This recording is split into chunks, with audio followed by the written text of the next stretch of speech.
AITAH for excluding my ex's new GF. I, 29F, am divorced with a 9-year-old daughter. My daughter's father, 32M, has been in a relationship with a woman named Stephanie for about 6 months now. She has 2 younger daughters, ages 4 and 5. My ex-husband and I have had many conversations about how to ease my own child into their new blended family, by making sure that she still has lots of time with her dad, not combining every single special event with the other kids, and keeping lines of communication open.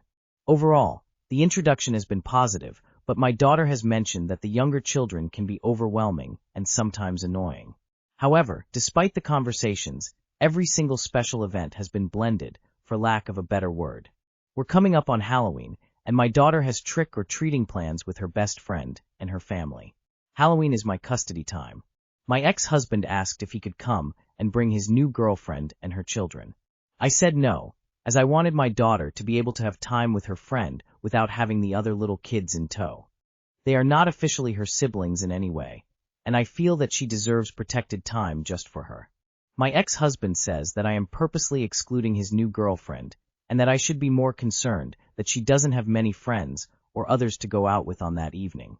I feel like that is not my problem, and I am advocating for my own child without having her feel like she needs to people please or feel guilty. I am not asking my daughter her opinion, as I do not want her to feel burdened with any guilt. I did also invite them to the Halloween event at her school that same week to help initiate balance. AITAH? Not the asshole as a former 9-year-old many years ago. I would not have wanted to trick or treat with 4 and 5-year-olds. That's when you're just getting into the pivotal pillowcase filling candy years and running around the neighborhood with your friends. It's awesome you're doing your best to keep the peace. The ex calling it a blended family. Only 6 maleants into dating this person is deserving of some side eye. Your daughter shouldn't have to give up her own childhood moments and memories for such a brand new relationship. Way to advocate for her party popper Jack-o'-lantern Dizzy. He said you should be concerned his girlfriend doesn't have friends? Why? You're not her parent, nor friend nor family. Make sure you keep taking to your kid and letting them know they can freely tell you their thoughts on the new additions to their dad's household. Why can't he and his new girlfriend take her kids tricks or treating? Why do you have to be a parent to the 4 of them as well as your own child? I hate these men who think their ex owes them and their new partner a friendship and blurred boundaries because of something that's fully in their control to resolve that has nothing to do with the ex. She doesn't have friends. Okay, she can make them with other parents of 4 and 5-year-old children. None of those parents needs to be you. Not the asshole. At 6 months into a relationship, the girlfriend should not be considered family yet, and most people would have only just started to introduce a new partner to the kids at that point. Not the asshole. Not the asshole. 6 months. Your daughter shouldn't even have met her dad's girlfriend yet, let alone her children. You are protecting your daughter, something her father clearly isn't too interested in when he is prioritizing his GFs of 6 months, FFS. Feelings and her children. Not the asshole. Also, it's way too soon in their relationship to even introduce the kids. I think you are fine to put your foot down about Halloween. Your ex's new girlfriend's social life is not something you need to cater to. Am I the asshole for not giving the stray cat I found back to his original owner? So a feral cat colony lives in my neighborhood, and I often trap them to be spayed/neutered. In December 2024, I trapped an adult tuxedo cat. I was planning on neutering and releasing him, but he was so loving. I brought him inside for a flea bath, and he would not stop hugging me, like literally putting both arms around my neck. After taking him to the vet, I saw he wasn't neutered or microchipped and had tapeworms. I assumed he was a friendly stray who lived in the colony and kept him. Fast forward 9 months, and a friend sent me a Facebook post on a local community page of a woman claiming she was missing her cat. A picture showed a male tuxedo, and she even said he loved to give hugs. I knew it was him because he has a distinct white spot in the middle of his forehead. I was shocked. She said she knew it was a long shot since he went missing in December, but she was not aware of the Lost Pet Facebook page, only the local shelter, who was not much help since he never made it there. He made it in my house instead. I feel so guilty because she is probably thinking the worst happened to him. I wish I could tell her that he's safe, but I know if I did she would want him back. My friend thinks giving him back is the right thing to do, but he has the best home with me and has bonded with my cat and I. In the lady's post, she said her 4-year-old daughter misses him and that he was their beloved outdoor/indoor cat. I truly feel bad for the owner's daughter. However, the woman does not sound like a good cat owner. It is not legal in our city to let your cats roam, and it is extremely dangerous for them. Also, he was in bad condition and not neutered, so I think it's very irresponsible she was letting him outside to reproduce and expand the colony near our homes. He is just so happy with me, and I would hate for him to end up missing/dead as a part-time outdoor cat. So, am I the asshole for pretending like I never saw the post? Edit. A lot of people are wondering why I didn't make more of an effort to contact the owners. Looking back, I probably should have. In addition to the things I've already stated, he was infested with fleas, had scratches all over his face and ears, did not understand how to use stairs, and was terrified of my TV. His poor condition, slight under-socialization, and unfamiliarity with common household things led me to believe he did not have owners. Not the asshole. If he was indoor, outdoor, and unaltered, he wasn't their beloved pet, he was their negligently supervised roommate. Illegally free roaming, unaltered and unchipped? Functionality, that cat was abandoned. Not the asshole, obviously.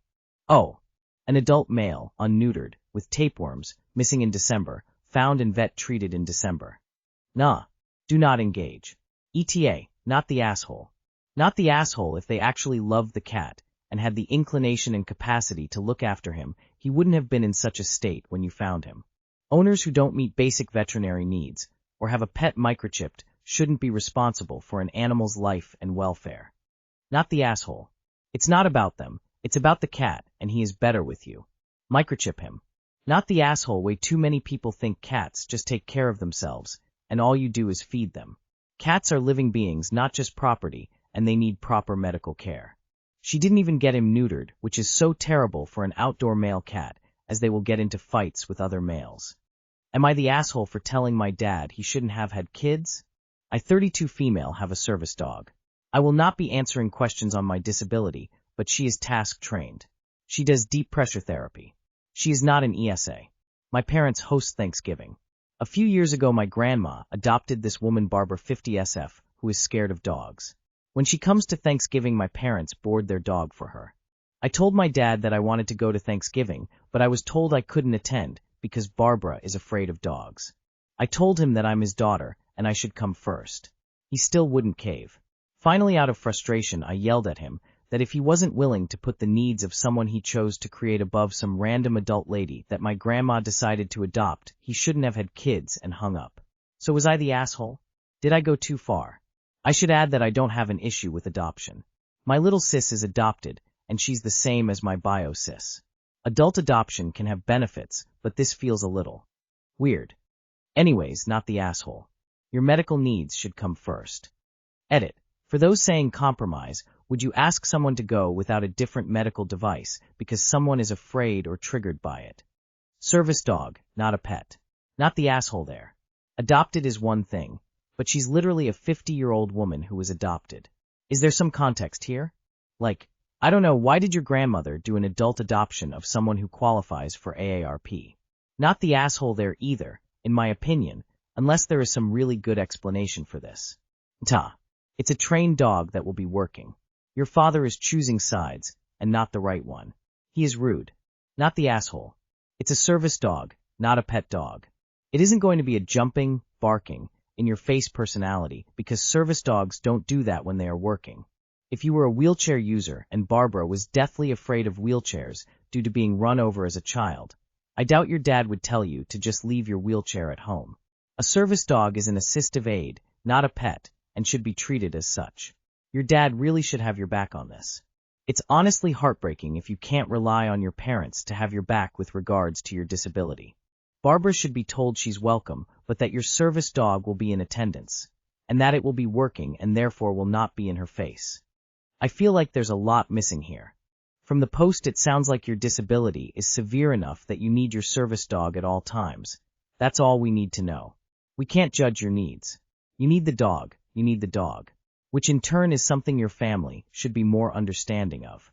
Is there a way the newly adopted adult would be willing to see how well trained your dog is to help calm their anxieties? Not the asshole, because he should be willing to accept all of you, not just the parts that are convenient for everyone else. Edit. Typo. Am I the asshole for telling my MIL off for her comment regarding my 5-day-old? My husband's mom called to ask how the baby was doing, and he told her that she was good and was currently taking a nap on him. She was extremely supportive during the entire pregnancy and was even there for the birth, so her calls were welcomed. She responded by saying that it's not good to let her sleep on us. An annoying comment, but whatever. My husband tells her that there's nothing wrong with it, and we love letting her sleep on us. Then she proceeded to say, "Don't build bad habits with my baby." That one got to me. Ignoring the "my baby," I said, "You can't build habits with a newborn." In a sarcastically cheerful tone, she says, "Yes, you can. I've raised 3 children." I matched her tone and said, "Actually, no, you can't. It's science." Then she hung up. After that, she sends me a very long message about how she has never been able to tell how I feel about her and how she hopes one day we can be close, which was news to me because I felt closer with her than any of my own family. She also said she feels like I don't want to hear anything she has to say when it comes to the baby, and she wants to be able to give advice and make suggestions. This was referencing the phone call, as well as a couple other things she had suggested previously. I had told her we wouldn't be doing those things because we already looked into it and decided to do something else. I responded by telling her I had no idea where all this was coming from, as I felt we already had a close relationship, and I apologized for if I ever acted in a way to make her think differently. I also said that while I didn't want to invalidate her experience as a mother, I didn't really want advice unless I asked for it. I said I'm glad that what she did worked for her, but all babies are different, and I'm constantly doing research and making decisions based on that. I finished off my saying that if I want advice that I will absolutely come to her, and I want her to be a huge part of our daughter's life. She then said that invalidating her experience as a mother was exactly what I was doing, and she was sad that I was being so closed off. Our relationship has been rocky ever since, and sometimes I wonder if I should have just kept my mouth shut and just smiled and nodded instead. So am I the asshole? Not the asshole. Here's what I told my own MIL. It must have been so hard to be a new parent when the only options were advice from others or going to the library and hoping for good information. Then it's finally your turn to be the advice giver, and the internet takes it away. But I have the absolute privilege to have 30 more years of research and easy access to all of it whenever I need. Nobody is saying you were a bad parent, and you absolutely did the best with what you had. I will also be doing the best with what I have, and I'm so privileged for the additional research and accessible knowledge. I'm happy to ask whenever I have questions and tips. Potty training comes to mind. But what I need most right now is a non-judgmental listening ear. My ex-Mill took me as doing things differently to meaning I saw her as a bad mom, and she took it personally that I didn't want a parent like her. I only saw her as a bad mom after she reacted so poorly to healthy boundaries regarding my baby. AITAH. Not the asshole you had me at her saying, "my baby." I'm a Gen X mom, have recently obtained some grandkids, the audacity. When the parents want advice they ask, when they don't ISTFU. I was not a perfect parent, they won't be either, but they will do their best, and short of something truly harmful like abuse, how they choose to raise their child is just something I get to watch from the sidelines. Grandkids are not a redo. They are a gift that we get for surviving parenting, as are granddogs and grandcats. Not the asshole, and you're right. She gave advice that was both unsolicited and wrong. You handled it well. Hopefully MIL will chill out, because she sounds difficult based on this situation. I'm a 70-year-old grandmother, and boy am I proud of you. I can't imagine acting like I knew so much more about my grandchild than my daughter did. So keep it up, and hopefully your MIL will realize that you know what you're doing and understand that when if you need her you will certainly ask. Enjoy that baby. Not the asshole. Better to stop this behavior now before it continues for years. You're right, she raised her kids, now you get to raise yours. And that is not her baby.